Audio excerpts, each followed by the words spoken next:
কারো জন্য কোনো বিষয়ে মন ছোট করে নিজের লাইফটাকে নষ্ট করে দিবেন না, কান্নাকাটি করে সময় নষ্ট করবেন না, চোখের পানি ফেলে বালুশ ভিজাবেন না, নিজে করা চিন্তাও আনবেন না।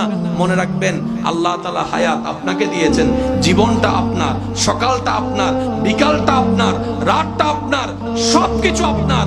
সুখের দায়িত্ব আপনি নিজের দায়িত্ব নিজে গ্রহণ করুন আল্লাহর উপর ভরসা রেখে। মনে রাখবেন চোখের পানি যদি ফেলতে মন চায়, আল্লাহর ভয়ে নবীর প্রেমে চোখের পানি ফেলুন। এক একটা ফোঁটা পানি কাল হাসরের ময়দানে আল্লাহ তাআলা আপনার নাজাতের জরিয়া হিসেবে দান করে দিবেন। সুবহানাল্লাহ। এই পৃথিবী কারোর জন্য থেমেছিল? এই পৃথিবী কারোর জন্য থেমে থাকবে? কোন দোকানদার থেকে যদি আপনি কিছু নেন, বিস্কিট নিয়েছেন, চিনি নিয়েছেন, যা নিয়েছেন, আসার সময় বলবেন আল্লাহ আপনাকে বরকত দান করুক।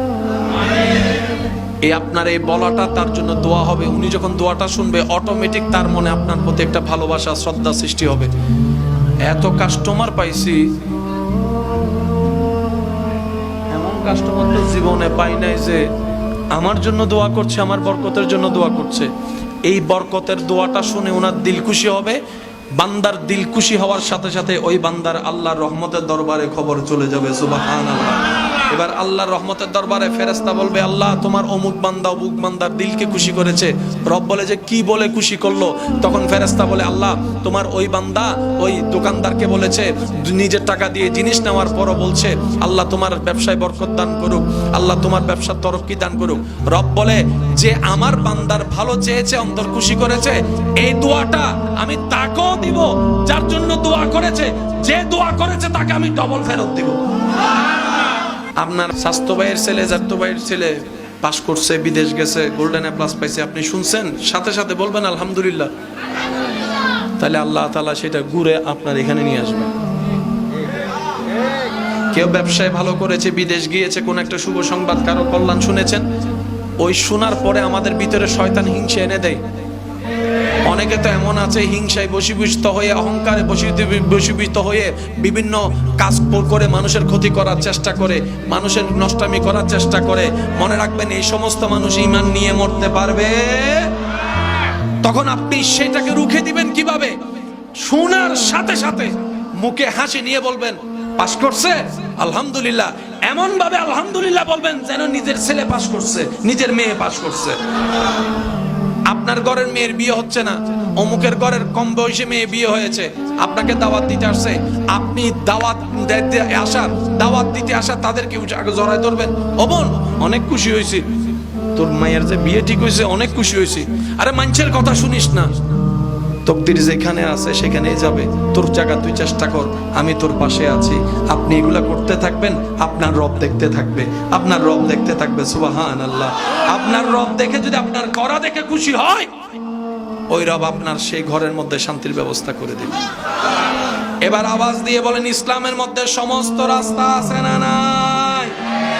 আল্লাহ এবং রসুলে দিছে কি দেয় নাই?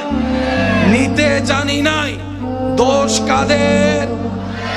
একটা সময় ঘরে বাবার আসার আওয়াজ শুনলে, পায়ের আওয়াজ শুনলে, অনেক ছেলে মেয়ে এমন আছে পড়তে না বসা ছেলে বই খুলে পড়তে বসে গিয়েছে। এখন দেখা যাচ্ছে সে বাবাকে নিয়ে মানুষ ভিডিও বানাচ্ছে। কথা বলেন ঠিক কিনা? এটা আমাদের অধপতন হচ্ছে, সমাজের অধপতন হচ্ছে, আমরাই আমাদের ক্ষতির কারণ। কথা বলেন ঠিক কিনা?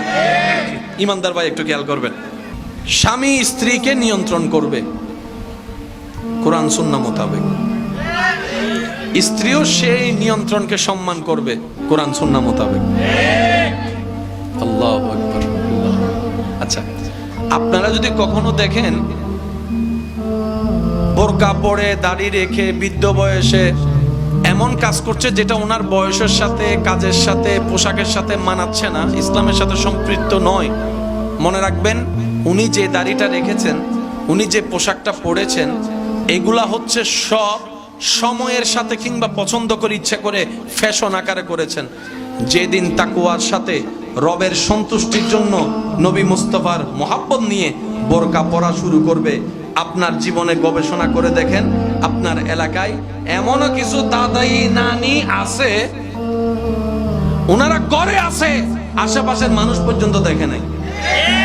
এই তো কিছুদিন আগেই তো মনে হয় স্কুল ড্রেস পরে স্কুলে যাওয়া, মাদ্রাসার ড্রেস পরে মাদ্রাসায় যাওয়া, মক্তবে যাওয়ার ঘটনা এই তো কিছুদিন আগে। এখন ক্যালেন্ডার দেখলে দেখা যায় সাল অনেক পার হয়ে এখন কারো 25, কারো 30 বছর, কারো 35 বছর হয়ে গিয়েছে। হয়তো আর বেশি দিন এই পৃথিবীর বুকে থাকবো না। ক্যালেন্ডারের কাটায় যখন 2060-70 চলবে, হয়তো ক্যালেন্ডারে থাকবে, কিন্তু আপনি আমি এই ধরাতে থাকবো না। আমাদের জায়গায় অন্য কেউ আসবে, সবকিছু ঠিক থাকবে, চেহারা পাল্টাই যাবে, চেহারা পাল্টাই যাবে। গত বছর এই মাহফিলে শ্রোতার কাতরে এমন অনেকেই ছিল যারা এই বছর আজকে কবরের মধ্যে শুয়ে আছে, কিন্তু জায়গাটা খালি যায় নাই। আজকে সেই জায়গাটা আপনি আমি কেউ না কেউ এসে পরিপূর্ণ করে দিয়েছি। এই পৃথিবী কারো জন্য থেমে থাকে না, বিশ্বাস করেন ভাই। এই পৃথিবী কারো মায়ার অপেক্ষা করে না। এই পৃথিবীর গতিতে চলতে থাকে। সেজন্য কোনো বিষয়ে মন ছোট করে নিজের লাইফটাকে নষ্ট করে দিবেন না, কান্নাকাটি করে সময় নষ্ট করবেন না, চোখের পানি ফেলে বালুশ ভিজাবেন না, নিজে করার চিন্তাও আনবেন না। মনে রাখবেন আল্লাহ তাআলা হায়াত আপনাকে দিয়েছেন, জীবনটা আপনার, সকালটা আপনার, বিকালটা আপনার, রাতটা আপনার, সবকিছু আপনার। সুখের দায়িত্ব আপনি নিজের দায়িত্ব নিজে গ্রহণ করুন আল্লাহর উপর ভরসা রেখে। মনে রাখবেন চোখের পানি যদি ফেলতে মন চায়, আল্লাহর ভয়ে নবীর প্রেমে চোখের পানি ফেলুন। এক একটা ফোঁটা পানি কাল হাসরের ময়দানে আল্লাহ তাআলা আপনার নাজাতের জরিয়া হিসেবে দান করে দিবেন। সুবহানাল্লাহ। আল্লাহ সাবধান আগে পুরুষকে করেছেন, পর্দার কথা আল্লাহ আগে পুরুষকে দিয়ে শুরু করেছেন। নারীটা পরে বাস্তবতা দেখা যায় যত অশ্লীলতা বেশিরভাগ শুরুর পার্সেন্টেজ পুরুষ দ্বারা হয়। কথা বলেন ঠিক কিনা? পুরুষের পার্সেন্টেজ বেশি, নারীর পার্সেন্টেজ। বেশিরভাগ নারী চরিত্রহীনতা, অসভ্য হওয়ার পিছনে পুরুষরা আমরাই দায়ী। কথা বলেন না রে ভাই? আপনি যদি ঠান্ডা মাথায় একটু নিরপেক্ষ বিচারক হয়ে গবেষণা করে দেখেন, সূরা নূরের 30 নম্বর আয়াতে আল্লাহ কেন পুরুষের কথা বলেছেন, 31-এ কেন নারীর কথা বলেছেন, আপনার কাছে ক্লিয়ার হয়ে যাবে। আর রিজালু কাওয়ামুনা আলান নিসা, সবকিছুর মধ্যে আল্লাহ পুরুষকে রাজত্ব দান করেছেন। পুরুষ যদি চায় সমাজ সুন্দর হয়ে যাবে। কথা বলেন ঠিক কিনা? বাবা যদি চায় পরিবার সুন্দর হয়ে যাবে, বড় ভাই যদি চায় পরিবার সুন্দর হয়ে যাবে, স্বামী যদি চায় পরিবার সুন্দর হয়ে যাবে, ভাই যদি চায় পরিবার সুন্দর হয়ে যাবে। পুরুষরা নিয়ন্ত্রণ করে সবকিছু। সেই পুরুষরা যখন সুন্নাহ মোতাবেক শুরু করবে, তখন সেই ঘরে আর বেপরদা নারী থাকতে পারবে না।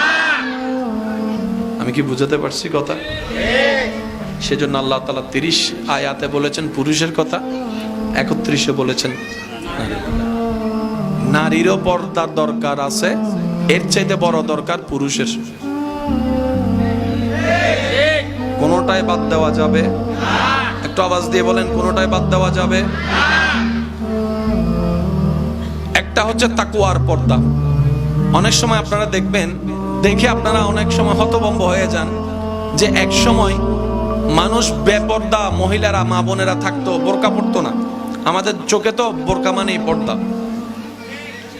যাক নাচানাচি করতো। এখন দেখা যায় বোরকা পরে, একটু আওয়াজ দেন না রে ভাই। একটা সময় দাড়িওয়ালা কাউকে নাচানাচি করতে দেখা যাইতো, বৃদ্ধ কাউকে নাচানাচি করতে দেখা যাইতো। কি এক গজবের সময় চলে আসলো, দাদাও নাচে।